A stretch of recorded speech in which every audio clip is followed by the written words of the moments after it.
Então tá. Bom dia, Rodrigo. Bom dia, Eduardo. Eu me chamo Clarissa Sommer, atuo como historiadora no Arquivo Público do Estado e estamos tendo a satisfação de, nessa manhã, entrevistar o Eduardo Leite, nosso ex-governador, no âmbito do projeto Documentando a Experiência da Covid-19 no Rio Grande do Sul. Estou com meu colega Rodrigo Weiner, também historiador do APES. Eu vou iniciar com a leitura do termo de consentimento. Esta entrevista faz parte do projeto Documentando a Experiência da Covid no Rio Grande do Sul, desenvolvido no Arquivo Público do Estado do Rio Grande do Sul, e tem como objetivo registrar o cotidiano e a experiência subjetiva e profissional relacionada à pandemia e ao isolamento social e as formas como isso tem afetado a população sul-rio-grandense. Você tem liberdade para decidir se participará ou não e pode solicitar interrupção ou desistir a qualquer momento. Você pode autorizar a divulgação da sua identidade ou solicitar que ela seja omitida. O conteúdo da entrevista será utilizado para fins de pesquisa, educação e cultura e será divulgado na internet para que você e outras pessoas tenham acesso aos resultados. Não há custos nem compensações financeiras pela participação. Caso você se sinta cansado, triste ou confuso, podemos parar a entrevista e, se for de seu desejo, retomá-la em outro momento. Se você não se sentir confortável para responder alguma pergunta, podemos passar para outra. Se for de seu interesse, você poderá definir um prazo para o início da divulgação da sua entrevista. Perfeito. Você está esclarecido quanto aos objetivos da pesquisa e quanto à forma? Estou esclarecido, estou satisfeito, está tudo autorizado. Está tudo autorizado. Então vamos para a primeira pergunta do roteiro. A primeira é se tu podes falar um pouquinho a respeito da tua trajetória acadêmica, profissional e política que o levou a eleger-se governador do Rio Grande do Sul. Antes de ser governador, fui prefeito municipal de Pelotas, tive a oportunidade de ser vereador também na minha cidade, em Pelotas. Comecei a trajetória política muito cedo, como representante de turma, presidente do Grêmio Estudantil, envolvimento com ações voluntárias, atividades no âmbito universitário também, dando aulas em escolas na periferia, fazia essas atividades todas que me levaram a decidir tomar partido, me inserir num partido político e concorrer a vereador a primeira vez com 19 anos. Fui secretário municipal em Pelotas, vereador, presidente da Câmara, como disse, até me eleger prefeito em 2004. Aliás, em 2004 foi a primeira candidatura de vereador, em 2012 a de prefeito, quando aos 27 anos me tornei prefeito, e depois, em 2018, 6 anos depois, portanto, aos 33 anos de idade, ser eleito governador do estado do Rio Grande do Sul. Como chegaram as primeiras notícias sobre o coronavírus na China e quais foram as ações do governo diante da sua propagação?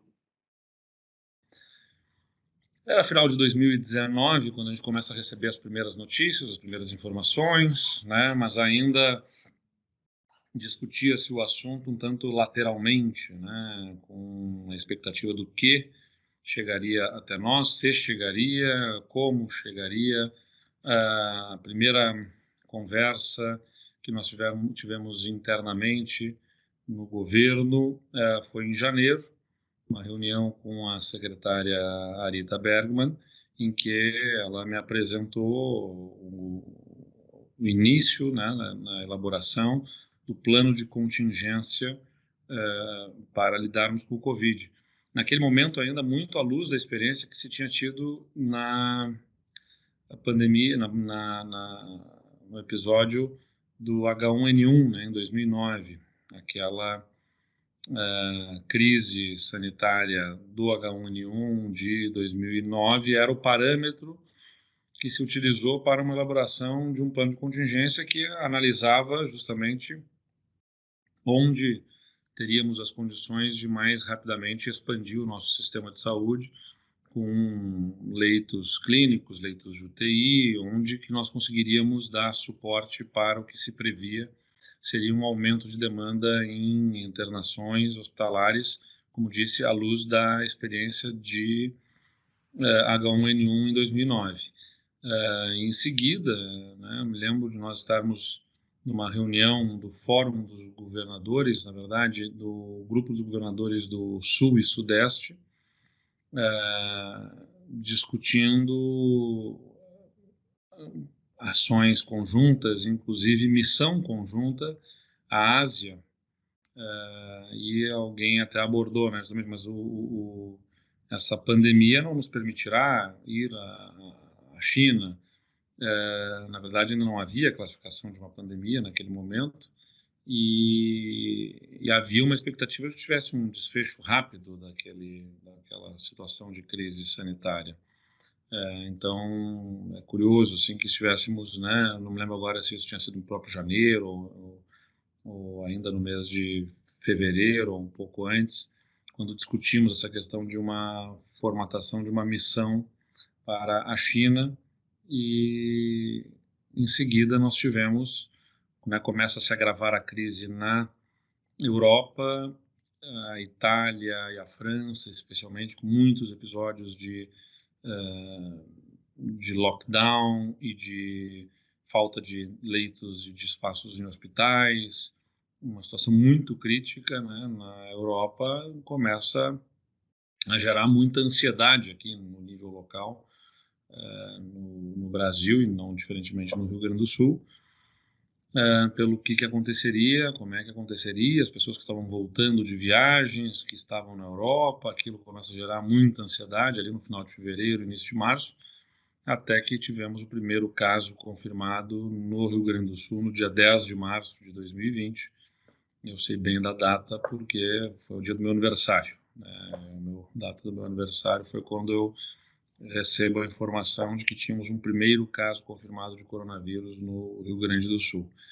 E em seguida começam, né, já as pressões sobre medidas do governo, de todos os lados, né? O que se estava apresentando na Europa era um necessário lockdown, fechamento de atividades, mas ali estava muito presente, me parece, assim, nas pessoas, de que, bom, para tudo, né, por 2 semanas o vírus vai passar olimpicamente e por nós, e vida segue depois de 2 semanas. Eu até particularmente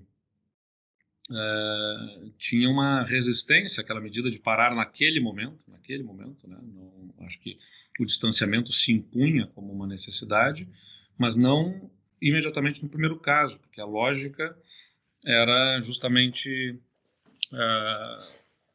do distanciamento interromper a circulação do vírus. O vírus não circula livremente, ele circula nas pessoas contaminadas. E naquele momento, logo no início, nos primeiros casos, né, marcados, eu me lembro que teve o primeiro caso do coronavírus no dia 10 de março, e logo em seguida, nos dias seguintes, tinha um Grenal, tinha um jogo, um clássico, né, que houve muita pressão para que se tirasse a torcida, que se suspendesse o jogo, e eu, né, fui abordado sobre isso e discutimos. Olha, na nossa impressão, isso está num estágio muito inicial, não é assim simplesmente vai ter gente, vai ter torcida e vai sair todo mundo contaminado de lá, se tiver alguém com coronavírus. Não é uma coisa que naquele momento se estivesse apresentando uma demanda, como se a sensação que as pessoas tinham é que, bom, se tiver um jogo de futebol e tiver alguém contaminado, todo mundo vai sair de lá contaminado, vai ter uma explosão, um surto de contaminação naquele momento. O estágio ainda era muito inicial, né? E o que eu dizia ali, algumas pessoas que me pressionavam para que tomasse imediatamente medidas de restrição, de circulação, era a de que seria como prender a respiração muito tempo antes de mergulhar. Faltaria fôlego na hora mais crítica. A gente precisava ter consciência de que a situação ainda iria piorar para frente quando chegaria um momento em que nós teríamos que tomar medidas mais duras e restritivas. Mas o que começou a acontecer logo em seguida é que, observando o que se passava na Europa, pela abordagem que se foi fazendo na imprensa, a ansiedade das pessoas foi aumentando, e muitas entidades, empresas, né, foram voluntariamente suspendendo atividades. Universidades parando as atividades, escolas parando, empresas parando. Eu conversava recentemente com uma empresária do setor do turismo de Gramado, de Canela, na verdade, que ela relembrava que ela parou as atividades dela no dia 16, fechou o parque que ela organiza lá, que ela tem lá, no dia 16 de março, sendo que as medidas restritivas do Estado saíram no dia 18 ou 19 de março. Então, ou seja, antes mesmo de haver um comando do Estado, as pessoas foram parando, foram suspendendo atividades, porque havia um nível de tensão, de ansiedade, e foi o que me levou ali, ao redor do dia 17, 18 de março, conversar com a nossa equipe de secretários e disse a eles, olha, se nós não pararmos, seremos parados, porque há um movimento, as pessoas estão ansiosas e as pessoas estão voluntariamente parando as atividades. E se formos parados, perderemos a capacidade de conduzir o processo. E isso vai ser pior para todo mundo, porque a ausência da liderança do governo nesse processo produzirá efeitos muito negativos. Se nós não somos quem diz para parar, não seremos nós que vai dizer como e quando reabrir também. Então, é importante que nós tomemos essa atitude para a condução do processo, embora eu tivesse até assim, questionamentos sobre se aquele seria o momento para efetivamente, como eu disse, tomar medidas mais restritivas, uma vez que talvez mais à frente seria mais necessário ter medidas mais restritivas e as pessoas estariam menos dispostas a aceitar medidas mais restritivas. Mas, como disse, o governador não é alguém que aperta um botão, que assina um documento, que está sentado numa cadeira toda poderosa. Você tem uma distribuição de poder na sociedade, você tem mobilização para um lado, para o outro, a gente tem que conseguir equilibrar isso. Então, ali sai primeiro decreto de restrição ali naqueles dias, entre o dia 17, 18, 19 de março, que aí suspende as atividades e houve uma grande mobilização da sociedade no primeiro momento, né? Um sentimento de vamos salvar o mundo, vamos parar as atividades 2 semanas e vamos salvar, né, todo mundo, sem haver uma percepção de que isso se alongaria por muito tempo depois, né? Então, as coisas foram se construindo nessa comoção, nessa mobilização daquele momento, numa forma bastante difícil ali de ser conduzida, mas que nos exigiu serenidade e um equilíbrio para podermos conduzir, né, e sem ser totalmente conduzido, mas entendendo as circunstâncias e o que ela estava exigindo à sociedade naquele momento, né? Já devo ter adiantado muitas perguntas aqui. Não, na verdade, pensando no marco temporal ali da pandemia, a gente está ainda falando daquele começo mesmo, né, de quando as notícias chegavam. A terceira pergunta vai no sentido de, naquele momento, quais eram as expectativas de vocês, da administração pública estadual, em relação aos impactos econômicos, sanitários e sociais? Assim. Se tinha uma ideia de que seria terra arrasada, que o impacto seria muito grande, como é que vocês sentiam? É muito difícil, né, avaliar a extensão dos impactos, porque não se tinha clareza de como é que seria a reação do ponto de vista sanitário do vírus na circulação com a nossa população. Não se tinha a clareza também do tempo que as medidas restritivas exigiriam. Era um cenário de muitas incertezas. Eu costumo dizer que depois do jogo jogado é fácil olhar o replay e avaliar, podia ter feito mais assim, menos assado e tal. Mas na hora da decisão ali, sob uma impressão de um vírus que se tinha, a expectativa seria de grande impacto em perdas de vidas, em comprometimento da saúde da população, um valor maior que tudo se estabelece, que é a proteção à vida, né?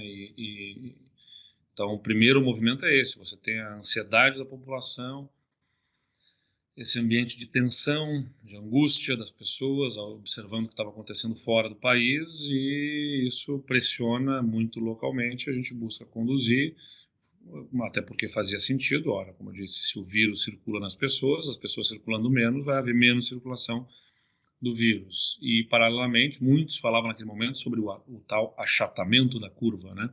Que era conseguir reduzir a circulação para fazer com que não houvesse uma explosão de casos muito rapidamente e, paralelamente, poder ir trabalhando a ampliação do nosso sistema hospitalar para lidar com a explosão que viria da demanda por internações.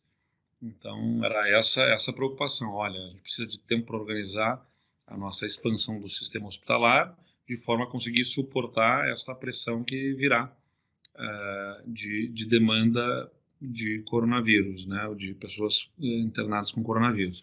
E, de outro lado, né, a primeira preocupação que eu tive ali com a nossa equipe é preciso de dados, preciso de informação para tomar as decisões sobre as restrições, sobre onde aumentar leitos, como fazer, né? Essas medidas todas exigiam o que eu chamo sempre o dedo no pulso, que é monitoramento constante. Eu preciso de evidências, de dados científicos que colaborem para uma tomada de decisão mais precisa. E o Estado não tinha uma plataforma, não tinha um banco de dados organizado para lidar com o coronavírus. E não havia testes ainda, né, para fazer diagnóstico, então não se tinha clareza de quantas pessoas efetivamente estavam contaminadas. Você tinha um caso ou outro, né, sendo diagnosticado aqui, ali, tem um caso, tem 3 casos, tem 5, tem 10, tem 15, isso num universo da população ainda muito pequeno, mas a verdade é que havia um grande temor de nós estarmos subdimensionando naquele momento por falta de testes, né, não tinha testes como nós temos hoje em dia, testes rápidos, o teste do PCR, enfim, estava ainda sendo viabilizado tudo isso também. Então, nós não tínhamos a dimensão de quantos casos, o quanto que o vírus circulava. Então, eu determino que se faça o levantamento pelas internações hospitalares, as demandas precisavam ser mapeadas em todos os hospitais, só que não tinha um sistema estadual que tivesse os indicadores dos leitos ocupados com clareza.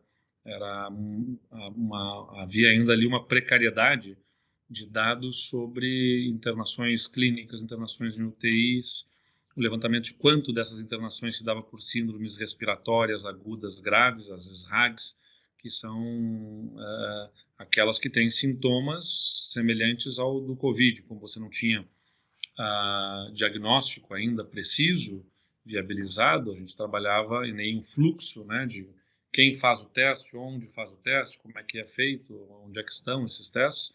Então, a gente tinha que usar o acompanhamento das hospitalizações por síndromes respiratórias, de forma a entender o que poderia estar acontecendo, se estava fora do padrão, compara com o ano anterior para ver se está fora do padrão, se está que se observa no estado.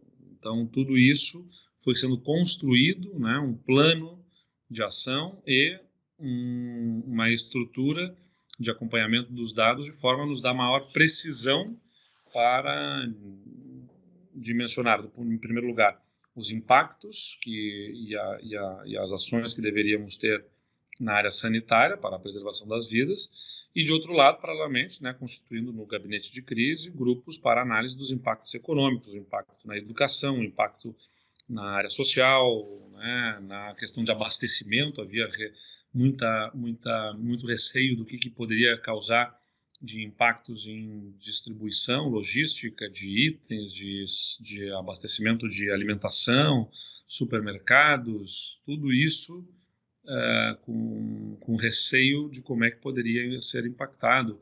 As questões de distribuição de combustível, que podem afetar locomoções e de ambulâncias, por exemplo, né? Isso já aconteceu em outros episódios, quando houve greve de caminhoneiros e tudo mais. Então, você começa a pegar, a partir de várias experiências correlacionadas, impactos possíveis em abastecimento de itens fundamentais para a subsistência das pessoas, para a prestação de serviços, para o funcionamento de cadeias produtivas. Começa a se fazer uma avaliação de tudo isso, o que nos consumiu muitas e muitas horas todos os dias, né? Naqueles primeiros meses de pandemia, as reuniões eram todos os dias do gabinete de crise, no mínimo das 8 da manhã às 2 da tarde, assim, metade do dia consumido por reuniões super extensas para que nós pudéssemos avaliar tudo que pudesse ser fonte de informação e de que forma que a gente poderia melhor processar aquelas informações para termos uma consciência, assim, dos impactos que teria a pandemia em todas as frentes e, consequentemente, os planos de ação que deveríamos desenvolver para cada um desses impactos. Eu acredito que você já respondeu boa parte das questões seguintes, que eram sobre as discussões do governo que levaram à criação do gabinete de crise do Comitê de Dados e também um pouquinho do cotidiano, os bastidores do gabinete. Então, se tu quiseres acrescentar alguma outra coisa sobre essas questões. Não, só mencionar, né, que uma das primeiras reuniões que eu tive com a parte mais relevante, que é a equipe da Secretaria de Saúde, nesse gabinete de crise, foi lá no próprio SEVES, que é a nossa Comissão Estadual de Vigilância Sanitária, né, que eu imagino que vocês estejam também entrevistando, e onde eu tive a oportunidade de mais me aproximar desses profissionais que atuam nesse setor, e a partir de então passamos a fazer as reuniões lá no Palácio Piratini, no gabinete do governador, e que tinham especialmente servidores da área da saúde, né, aqueles que trabalhavam especialmente conectados a essa pauta de coronavírus e da pandemia, levantando experiências passadas para nós, como a da H1N1, sobre medidas adotadas, pessoal da regulação de leitos, né, da regulação hospitalar, participando de forma bastante intensa naqueles primeiros momentos, que era especialmente sobre como monitorar o que nós tínhamos acontecendo e os planos de ação mais óbvios, assim como expansão de leitos, que exigiria compra de equipamentos, de itens diversos para o funcionamento dessa estrutura hospitalar. Né? Sobre a estrutura do gabinete e comitê, eu acho que a gente conseguiu avançar, mas nós gostaríamos de saber também um pouquinho a respeito de como foi gestado o modelo de distanciamento controlado em si e qual foi a tua participação mais direta nisso. Desde o insight para pensar, por exemplo, a questão das bandeiras, né? Por que bandeiras, por que cores, tudo isso que tu puder contar. Não, participei diretamente ali nessa formulação. A gente faz aqueles decretos com fechamento de atividades, a semelhança do que todos os estados fizeram, logo ali em março, como eu falava. E aí nós tivemos o que era uma expectativa de ser, para a maior parte das pessoas, eu diria, 2 semanas de restrições mais fortes. Avança sobre o mês de abril, e todo o mês de abril ainda com restrições muito fortes, até que eu, conversando, né, os setores empresariais começam a ter um sofrimento maior, no primeiro momento todos engajados, todos entendendo, aceitando, e depois começam a fazer questionamentos, com maior dificuldade de aceitar e de suportar as restrições, e um grupo de empresários, um pequeno grupo de empresários, uma comissão, pede para conversar comigo e fala nesta linha, né, de não é razoável ficar tudo fechado, dá para pensar em protocolos por setores econômicos, né, que sejam feitos de acordo aí com o que se visualiza do estágio da doença, da pandemia e tudo mais. Então houve uma provocação de um grupo de empresários que é o que nos leva a começar a formatar este plano do distanciamento controlado, esse modelo que nós criamos e que foi pioneiro no Rio Grande do Sul. Buscamos apoio empresarial para nos ajudar no benchmarking aí sobre o que estaria sendo feito fora do Brasil, né, o que estariam os outros países utilizando de parâmetros, de condições para o funcionamento das atividades, e monta, a partir do gabinete de crise, uma comissão para o gerenciamento dessa política do distanciamento controlado. Quem liderou isso, né, por designação minha, foi a então secretária do Planejamento, a Leani Lemos. Ela participa dessa coordenação, dessa elaboração, levantando os dados que serviriam, junto com a nossa equipe da Fundação de Economia e Estatística, do Estado e com outros profissionais da área da saúde. A gente começa, então, desenvolve um plano de ação para a estruturação deste modelo. Fizemos uma série de reuniões com vários setores empresariais. Então, propusemos uma espinha dorsal, um esqueleto do que seria isso, e entregamos aos setores representativos da sociedade para que eles pudessem participar da elaboração, né? O que entendimos que era fundamental. Era importante chamar os setores e dar participação para que todos se sentissem ali representados, contemplados com o que se tinha naquele modelo. E aí que se desenvolve a regionalização, né? A gente pega os indicadores que nós já tínhamos, disponibilidade, os indicadores que a gente já estava usando para a nossa gestão para entender a situação do Estado em relação ao coronavírus, e regionalizamos o Estado e montamos ali, com o apoio da nossa equipe técnica, uma base com um peso atribuído a cada um dos indicadores, uma base de dados que nos ajudaria a entender qual era a gravidade da disseminação, né, e da capacidade hospitalar da região, ou seja, principalmente a gente analisava a situação de cada região nessa perspectiva. A velocidade da disseminação e a gravidade do quadro hospitalar também, está com mais leitos, menos leitos ocupados, está piorando em relação ao momento anterior, enfim. E aí estabelecemos as bandeiras como forma de comunicar à população. Precisávamos de um modelo que fosse entendido por todos, inclusive por uma criança, que soubesse, olha, o estágio em que o vírus está na sua região. Inicialmente a gente trabalhava com a bandeira verde, amarela, vermelha, enfim, e depois fomos ajustando, tiramos a verde, porque imaginávamos somente que o verde desse uma sensação de que quando está verde está tudo ok, está tudo bem, e na verdade era que não estava tão ruim, mas que inspirava ainda assim cuidado, uma situação de alerta estava para todos no Estado, e calibramos com apoio técnico aí qual é o que seria o peso de cada um dos indicadores para nos fornecer uma base científica, assim, né, objetiva, que foi uma das coisas que eu aprendi assim na minha vida pública, numa situação de crise como essa, nessas dificuldades, esses enfrentamentos que se já pronunciavam ali, as dificuldades que tínhamos que fugir da subjetividade, né? Tínhamos que ir o máximo para uma análise objetiva, porque havia muita desconfiança. Como havia muito conflito de interesse sobre ter que fechar mais para não deixar o vírus circular, ou deixar tudo o mais aberto possível para não deixar a economia sofrer, esse confronto faria com que nós estivéssemos constantemente sob a possibilidade de ataques ou de confusão armada por aqueles que estão ficando insatisfeitos. Então é importante ter objetividade, inclusive para poder sustentar isso perante a justiça, que seria fatalmente chamada a se manifestar em algum momento, porque não adianta, você ia ter interferência em atividades aqui e ali.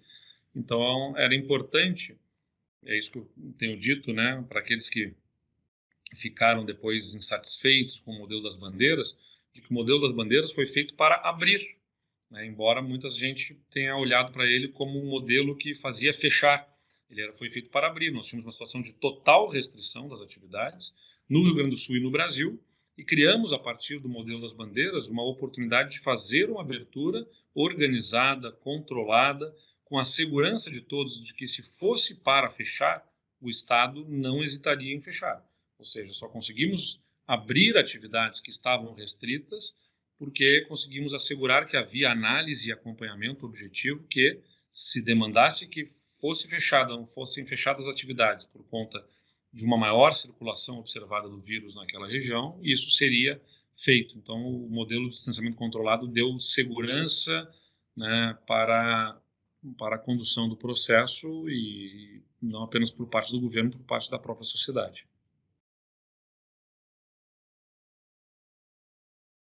Coisa que a gente gostaria de lhe perguntar é quais foram as principais modificações do modelo diante das demandas dos segmentos da sociedade, na medida que o modelo foi sendo aplicado, nessas adaptações, essas mudanças, essas modificações, e quais foram as discussões internas no governo a esse respeito? Bom, como eu disse, naturalmente a gente monta um modelo calibrado ali no peso que cada indicador teria à luz daquela circunstância. Por exemplo, a gente analisava muitos internações por síndromes respiratórias agudas graves, que eram, naquele momento, um indicador que, diante da fragilidade dos dados ainda sobre testes para o coronavírus, né, era um fator que era levado em consideração porque poderiam ser coronavírus e precisavam estar atentamente observados. Então, a gente faz essa composição e depois, conforme os dados vão se tornando mais confiáveis aqui ou ali, eles vão variando o seu peso, as marcas também, né, as razões, porque tinha um determinado indicador que era considerado sobre outro indicador, então a gente repensa fórmulas, sempre num constante diálogo com setores da sociedade, que muitos deles se organizaram também para poder entender como é que funcionava e vieram trazer contestações, contribuições, enfim, e o governo sempre esteve permeável para entender isso e, eventualmente, admitir que precisavam de ajustes. O mais forte ajuste veio 1 ano e meio depois, ou 1 ano e pouco depois, que foi a troca do modelo do distanciamento controlado para o que a gente chama os 3As, porque a gente foi incorporando mais participação das prefeituras, né? As prefeituras, num primeiro momento, ficavam vinculadas às decisões do governo, mas os prefeitos, em função das demandas locais, começaram a fazer intervenções, interferências, manifestar aí resignação pela situação que o seu município se encontrava nas restrições.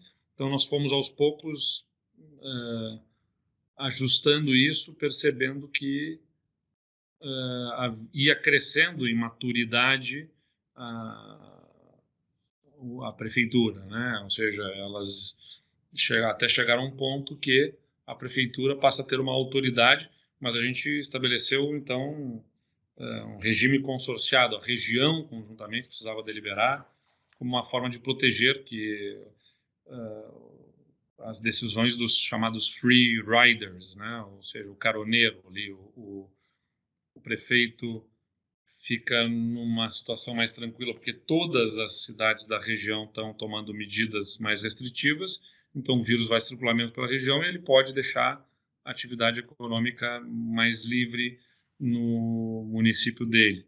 Ou seja, pegando uma carona, já que os outros vão fechar e vai circular menos o vírus, eu vou deixar aqui aberto porque o vírus já vai estar circulando menos mesmo e não perco economicamente. Então, a gente trabalha na lógica de pensar governança sistemática para que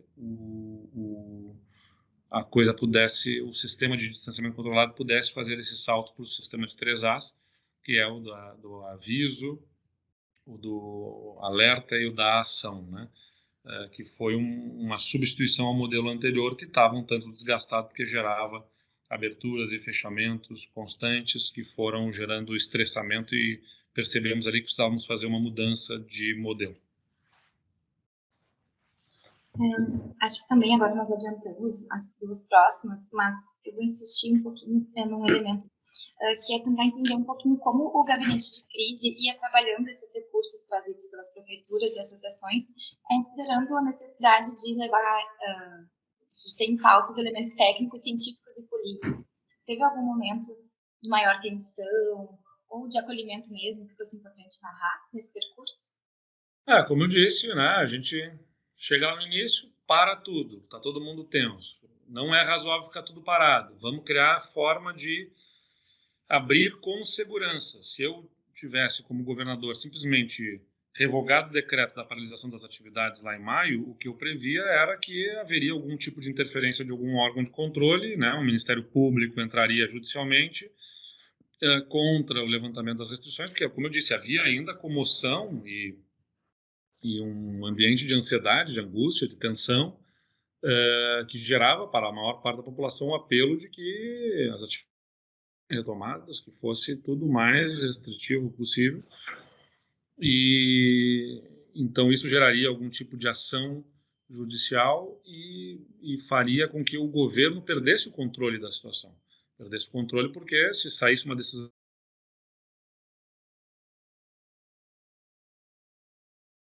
conversa, se não tivéssemos sido aqueles que mandaram parar, não seríamos aqueles que poderiam mandar abrir.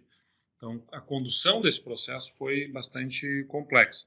Então, criamos um modelo de distanciamento controlado, que é vinculado, todo mundo tem que seguir, e mantivemos diálogo com setores, fomos fazendo ajustes em protocolos específicos. Olha, tal setor não consegue funcionar com apenas 30% da sua mão de obra, precisa aumentar aqui.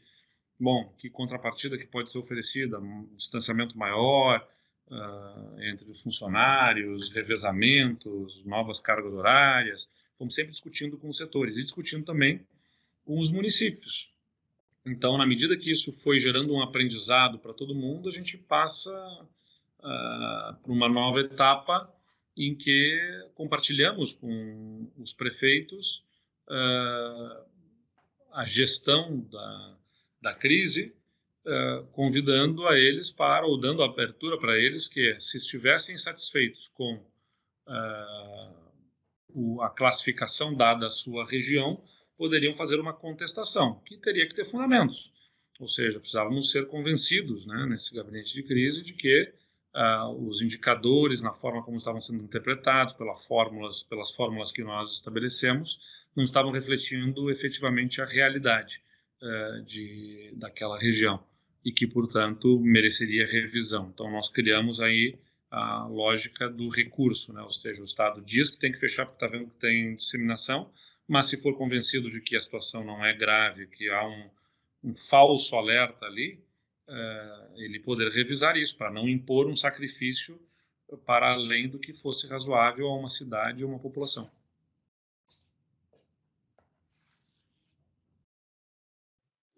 Acho que com relação aos 3A, a Asa já respondeu, né? Vamos passar para a próxima, então. Enquanto governador e enquanto cidadão, como foi a expectativa em torno da chegada da vacina e o processo de vacinação no Estado? Bom, havia muita expectativa justamente, né, sobre o desenvolvimento da vacina, como é que se daria, quanto tempo levaria, enfim. Quando sai efetivamente a notícia de que teríamos uma vacina, que ela estava se encaminhando, mas houve uma das primeiras vacinas disponibilizadas, ou que viria a ser disponibilizada. Havia uma discussão qual vacina que vai ter efetivamente o desempenho e vai conseguir passar na fase de testes, naquela agilidade.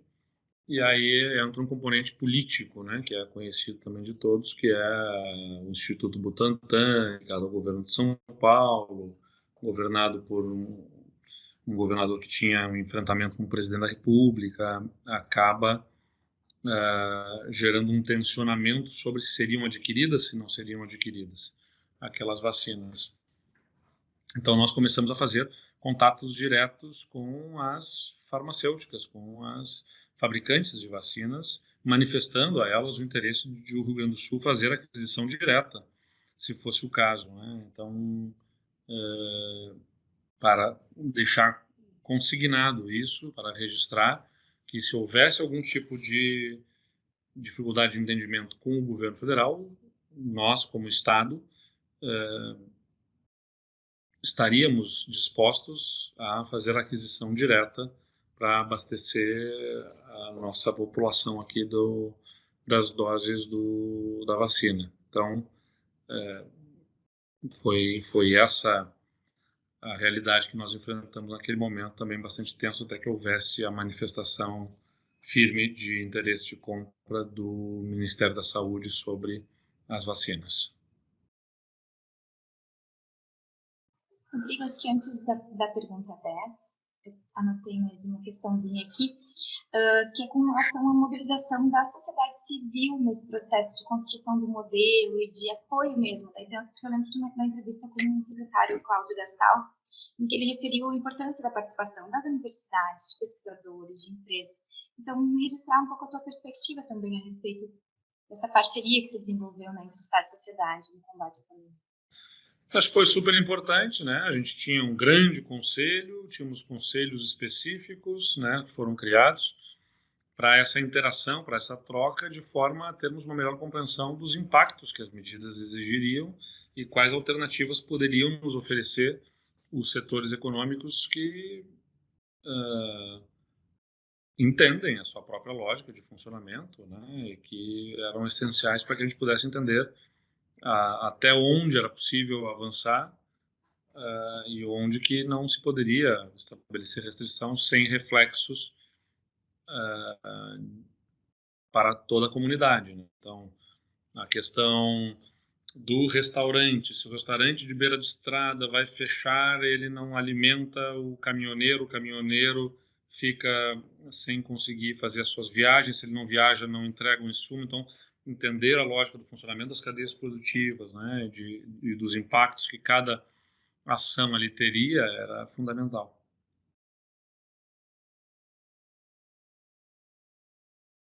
Também tem uma questão que foge um pouco, que não está no nosso roteiro, mas eu acho que seria interessante se você desenvolvesse um pouco, que me parece que o modelo de distanciamento controlado está mais associado àquele momento mais agudo da pandemia. O sistema de 3A já vem no momento em que está começando a vacinação. Então, eu queria saber se Sim. você faz essa associação também, como é que se relaciona a vacinação e o novo modelo. Não, acho que as duas coisas, né? O distanciamento controlado lá das bandeiras acontece no momento de maior restritividade, por conta até de não ter a vacina, e depois com a vacina, mas acho que não só a vacina, né? Não é só a vacina que é responsável pela migração para o modelo dos 3As.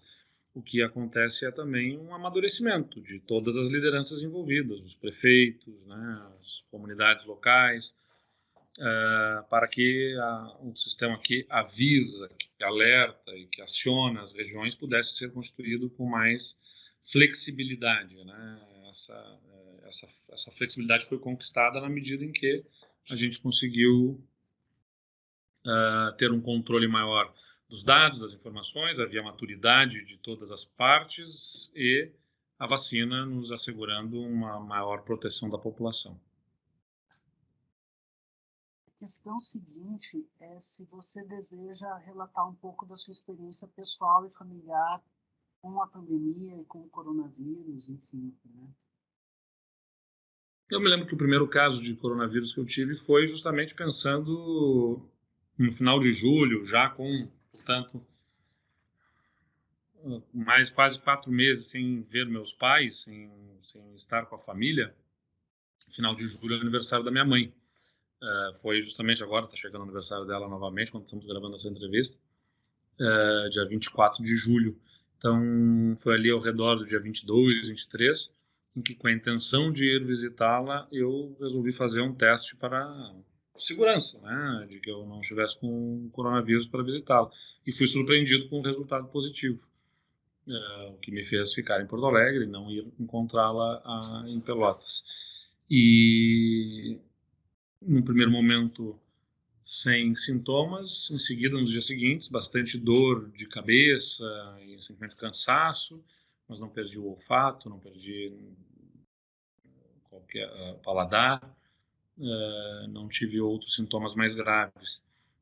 Foi a minha primeira experiência ali com coronavírus e foi bem a calhar a iniciativa que eu tinha tido de morar no palácio, né? Algo que os governadores não vinham fazendo, porque o home office se estabeleceu já desde o primeiro momento do governo, antes mesmo da pandemia, né? Já trabalhava de casa ou morava no trabalho, como eu digo. Isso facilitou para que eu pudesse continuar gerenciando as coisas virtualmente, mas com acesso ali a materiais, documentos e tudo mais dentro do palácio, né? Então, foi o primeiro caso. Depois eu vim a ter coronavírus novamente em janeiro deste ano de 2022. Também com poucos sintomas, mas positivado novamente ali. A próxima pergunta é de que maneiras a pandemia impactou, claro, né, a gente a pandemia ela ainda está aí, mas de que maneira ela acabou impactando no desenvolvimento do projeto político que tu apresentaste à sociedade gaúcha quando foste eleito? Porque foi um impacto, né, assim, no meio do governo. Claro. O que acontece, né? Quando assumiu o governo do Rio Grande do Sul, o Estado passava por uma crise fiscal violenta. Os hospitais recebiam atrasados os repasses, os municípios tinham dívidas acumuladas do Estado para com os municípios, os servidores recebendo parcelado, né? E tudo isso com o Estado cobrando alíquotas maiores de impostos. Nós tínhamos uma agenda especialmente para o enfrentamento desta crise do Estado, né? Que era a crise fiscal, a crise do desajuste das contas públicas, que exigiu reformas muito duras, fortes, até antipáticas, em planos de carreira, estrutura do serviço público, privatizações e tudo mais. Então, a nossa agenda, do ponto de vista cronológico, tinha organizada ela, para mim, que nós enfrentaríamos no primeiro semestre de governo em 2019 o tema das privatizações, que já vinha num debate do governo anterior que ajudaria a tornar mais célere aquele processo, para que pudéssemos ali resolver. No segundo semestre de 2019, nós trataríamos das reformas para dentro da máquina pública, como reforma da Previdência, reforma no plano de carreira dos servidores, no magistério, do plano de cargos e salários das polícias, da Polícia Militar especialmente, benefícios e vantagens conferidos aos servidores que não se sustentavam, enfim, mais financeiramente, seriam discutidos ali no segundo semestre, e projetava para o primeiro semestre de 2020 a discussão de uma reforma tributária no âmbito local, né? O Estado estava cobrando impostos majorados por conta da sua dificuldade fiscal, e eu tinha assumido esse compromisso de que as alíquotas que estavam majoradas ficariam por apenas 2 anos e não seriam prolongadas, porque nós faríamos uma reforma tributária que se encarregaria de melhor distribuir essa carga tributária. E foi aí, né, nos dias anteriores ao primeiro caso de coronavírus no Estado, no final de fevereiro, nós estávamos reunindo a nossa equipe de governo para alinhavar esses projetos que seriam levados à Assembleia na nossa lógica, na nossa visão, em abril, e usaríamos o mês de março como um mês das discussões, como nós fizemos nas outras projetos, né? O mês das discussões com os setores da sociedade e tudo mais. Quando somos surpreendidos pelo coronavírus, surpreendidos entre aspas, né? Sabíamos que chegaria, mas enfim, efetivamente chega ali o coronavírus no Estado, e claro que fechamento de atividades e tudo mais gera um ambiente difícil para levar adiante um projeto que alteraria alíquotas, né, e contribuições e impostos, no final das contas, no Estado, porque boa parte dos setores econômicos estava ali sofrendo com as restrições que se impunham em função da pandemia. Então, era um momento especialmente difícil para se falar em alteração de estrutura tributária como se gostaria. O que acabou ensejando que no final do ano a gente aprovasse a prorrogação por mais 1 ano das alíquotas, ao invés de conseguir aprovar uma reforma tributária consistente como gostaríamos. Ainda aprovamos mudanças na estrutura tributária bastante importantes para o Estado, mas não conseguimos fazer o projeto arrojado que nós desejávamos, porque os humores se alteraram profundamente nos setores econômicos em função daquelas medidas que mais eram necessárias para que o Estado mantivesse controle sobre ou uma situação mais confortável ou menos dramática na pandemia. Bom, a gente também gostaria de perguntar sobre as relações com o governo federal durante o período pandêmico, a crise econômica e sanitária. O presidente da República optou claramente talvez porque saiba que o presidente é muito cobrado, a eleição do presidente está muito ligada ao desempenho econômico, né?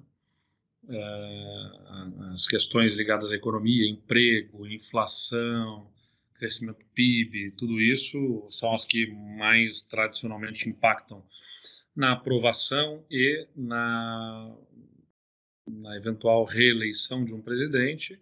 O presidente da República escolhe um caminho de não apenas não colaboração com as medidas de proteção à sociedade, como de enfrentamento àqueles que fizessem, porque se previa, era inevitável ter um impacto econômico, né, das medidas, por conta das restrições que se impunham. Então, foi uma relação bastante difícil essa, porque não só não colaborou, não liderou na direção correta, como hostilizou e atacou, né, foi no sentido contrário do que se consagrou mundialmente como métodos de prevenção, de redução de riscos em relação ao coronavírus. Então, ele fez ali uma opção e acabou gerando maiores dificuldades para que os governadores e os prefeitos pudessem cuidar das suas populações. Olhando de modo panorâmico, assim, né? Utilizaste a metáfora ali de que é fácil olhar depois que o jogo acontece. O Rio Grande do Sul, até o final de 2020, um esforço por parte do governo e da sociedade, conseguiu manter a capacidade hospitalar, mas em 2021 nós vivenciamos também um grande pico e tivemos um impacto maior. Olhando em perspectiva, o que te parece que foi o momento mais difícil, se tivesse que registrar, assim, qual foi o momento em que você sentiu, talvez, medo, talvez... Não, naturalmente no início, um momento de muita ansiedade por conta do que estava vindo e termos que lidar com essa ansiedade sobre não ter os dados, não ter as informações de forma organizada, né, não conseguir entender exatamente o que estamos vivenciando. Mas depois desse episódio, no início de 2021, quando vem uma nova onda ali, em março de 2021, com muita força, também foi especialmente duro, até porque já havia um cansaço da população com as medidas, né, havia uma situação de enfrentamento com o governo federal já muito dura, portanto, manifestações de grupos contrários a medidas restritivas. Então, administrar esta necessidade de setores econômicos que não aguentavam mais medidas restritivas e também a pressão dos médicos, da academia, dos hospitais, que demandavam, né, uma demonstração de solidariedade da população, com restrições no momento crítico, foi especialmente tenso e difícil ali na administração desse período mais crítico da pandemia, em ponto de vista de internações e de óbitos que ali aconteceram. Mas mesmo assim, num olhar panorâmico, acho que é importante dizer, o Rio Grande do Sul tem o segundo menor excesso de óbitos entre todos os estados, o que é o melhor indicador para aferir o desempenho no coronavírus, porque eu vejo que críticos das ações do governo usam que o estado do Rio Grande do Sul está acima da média nacional de mortes por Covid. Só que esse é um dado, é um indicador viciado, vamos dizer assim, né? Problemático por quê? Porque o estado que menos fizer diagnósticos, menos mortes por Covid terá. Quanto mais diagnósticos fizer, mais mortes atribuídas ao Covid. Então, eventualmente, há subnotificação, porque o estado faz poucos exames, poucos testes, consequentemente, está morrendo um monte de gente, mas não está testando que é de Covid porque não diagnosticou. O Rio Grande do Sul, ele está nesse indicador acima da média de mortes, mas porque tem mais diagnósticos. O indicador mais preciso para poder avaliar desempenho em coronavírus é qual é o excesso de óbitos, ou seja, pelo perfil demográfico, pelo perfil da população, faixas etárias e tudo mais, doenças, né, crônicas existentes, as chamadas comorbidades existentes na população. Nós temos mais hipertensos, nós temos mais idosos, então você tem uma expectativa do que seria, em condições normais, as mortes que o Estado enfrentaria, quantas pessoas ele teria por mortes, morreriam anualmente em condições normais, e quantas efetivamente perderam a vida naquele período. Este é o excesso de óbitos, que no caso do Rio Grande do Sul é o segundo menor do Brasil. Então, quer dizer, mesmo tendo uma população mais envelhecida, com mais doenças crônicas como hipertensão, entre outras, o Estado conseguiu ter, e temos mais pessoas com essas doenças crônicas, porque as pessoas vivem melhor aqui. Então, na verdade, o sistema de saúde é melhor e, consequentemente, as pessoas resistem mais, por mais tempo, com doenças crônicas, que é exatamente um quadro de saúde que mais as deixa vulnerável para o coronavírus, originalmente. Então, teríamos que ser, nessa lógica, um estado com um número de mortes maior, porque temos uma população mais vulnerável, mais frágil diante do vírus. E, pelo contrário, o que se observou é uma menor taxa de excesso de óbitos, o que atesta um bom desempenho do Estado. Mesmo assim, mais de 40 mil pessoas, né, perderam sua vida, o que é lamentável. Nós estamos aqui produzindo uma fonte histórica, né? E provavelmente no futuro tu vai ser lembrada como o governador que enfrentou a pandemia de Covid-19, algo que não é pouco, né? Não é pequeno, a gente nem tem dimensão, eu imagino, do que isso vai significar. Como tu te sente enquanto gestor público, enquanto homem público, pensar isso e a partir de como tu avalias a tua atuação? Então, acho que cada gestor público, né, cada governante enfrenta os desafios do seu tempo.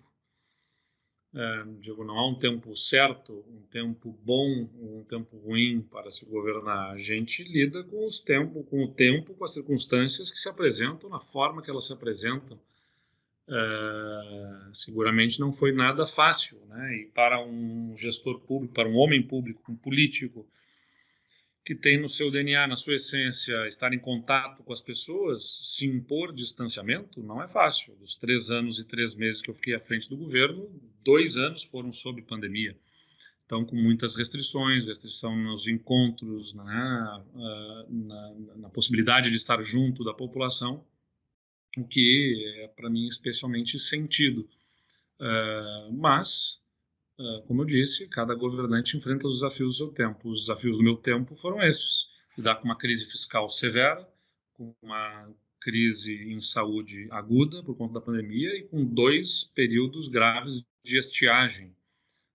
Foram as especiais condições de crise do tempo que me foi reservado para governar o Estado. Mas acho que estivemos à altura dos desafios. Claro que se cometem erros, né, mas sempre querendo acertar, e acho que acertamos bem mais do que erramos na condução da pandemia. Nós já vamos nos encaminhar para as perguntas finais, e agora eu te pergunto por que tu te dispuseste a participar conosco dessa pesquisa, desse espaço? Acho que é importante ter um registro histórico, sem dúvida nenhuma, um momento crítico que passamos na vida da humanidade. Nós mesmo buscávamos referências sobre outros períodos de crise, como os que se enfrentaram aqui, nesse período, e acho que é interessante termos esse registro. Tomara que não se tenha nesta dimensão e nesse caso de urgência em saúde o que nós vivenciamos pelo futuro, mas se houver algo que tenha algum tipo de paralelo, de situação semelhante, ter os registros históricos é importante como forma de deixarmos para a posteridade a nossa experiência para que ela sirva, quem sabe, de algum ensinamento para alguma situação específica que aconteça pela frente. Tem algo que você gostaria de relatar que a gente não perguntou, que não foi perguntado nessa entrevista? Não, acho que é isso, mais ou menos. Acho que é mais ou menos isso. Apesar da pandemia, nós conseguimos enfrentar boa parte da agenda que tínhamos originalmente para o Estado, e o Estado colocou suas contas em ordem, reduziu os impostos, fez as privatizações, gerou receitas extraordinárias e está fazendo um plano de investimentos bastante sólido e robusto. Ou seja, apesar da pandemia, conseguimos dar sequência a uma agenda de transformação do ponto de vista estrutural do Estado que promete um novo horizonte aí para o Estado do Rio Grande do Sul. E você gostaria de colocar algum prazo para que essa entrevista possa ser divulgada, ou assim que passar o prazo das eleições e nós pudermos fazer o tratamento técnico? Está liberado para assim que passar as eleições. Tá, não vai ter sigilo de 100 anos. Ainda bem. É bem importante para a gente isso. Eu vou parar a gravação, mas antes de nós sairmos, eu vou pedir para que nós três possamos olhar para a câmera e vou fazer um registro, porque eu ia printar para ter o registro, porque pensando, alguém vai ficar de olho fechado, vai ficar... Aí vai ficar com biquinho, vai ficar... daí melhor não, peraí que eu vou parar de gravar. Ainda gravando, agradecemos muito a tua disponibilidade e a generosidade em compartilhar a experiência.